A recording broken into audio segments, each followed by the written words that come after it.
You're watching Your Pet Today with All Valley Animal.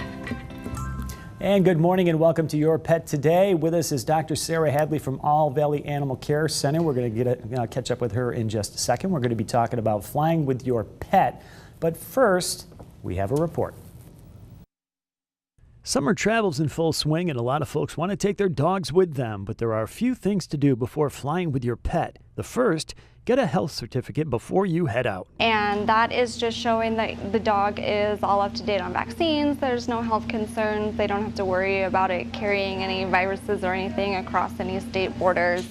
And depending on the airline, there are different rules on how you can bring your pet on the plane, but most of the time. If you have a small dog, you can put it in a soft carrier and slide that carrier underneath your seat on the plane.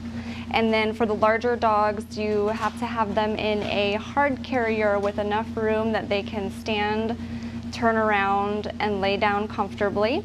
Larger dogs go in the cargo area of the plane, but for dogs with short snouts, there can be some issues in that area. They have a hard time with the elevation changes. They can experience oxygen deprivation.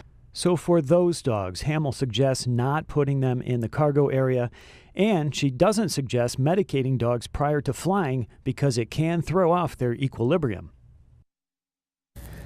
All right, so there you have it. Any additional advice on traveling with your pets on planes? On planes, I would just reinforce, be extra cautious in the summer months.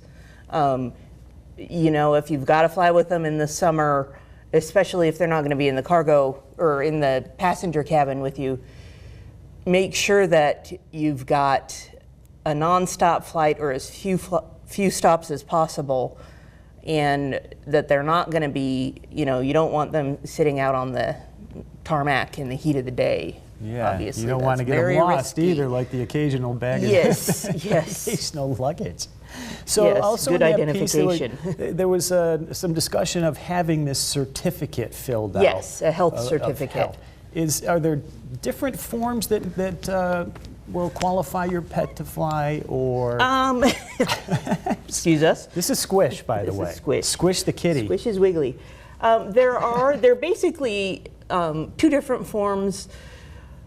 One is the interstate health certificate, you know, if you're flying to Wisconsin or California, and it's pretty much the same thing. It also works for travel to Canada. Certificates for international travel and travel to Hawaii are a big deal. There are a lot of hoops you have to jump through. You got to start working on them early. It's not like you can just go to the week before you leave and you'll be all set. So if you're going internationally with your pet, get in contact with your vet and with the Department of Agriculture about what the requirements will be for that country. And where you're going. All right, let's talk a little bit about Squish. She's a cutie. She's a little rambunctious this morning. She is. Well, how old do you think she is? She's about 6 to 8 weeks old. Excuse me. I've had that problem this morning as well. I know. She was a feral kitten, and one of our technicians has really been working with her to socialize her. And as you can see, right now she's definitely accepts being handled and being petted. She got a little nervous right when we came in here, but yeah, it's one of those feral kittens. But if you get them early enough, you can turn them around. If you get them early, you can socialize them. All right, she's a great example of that. She's been through juvie. All right, she is adoptable. If you're interested, the number's on your screen: 287-3100. Now we're going to send it to Bob Anthony for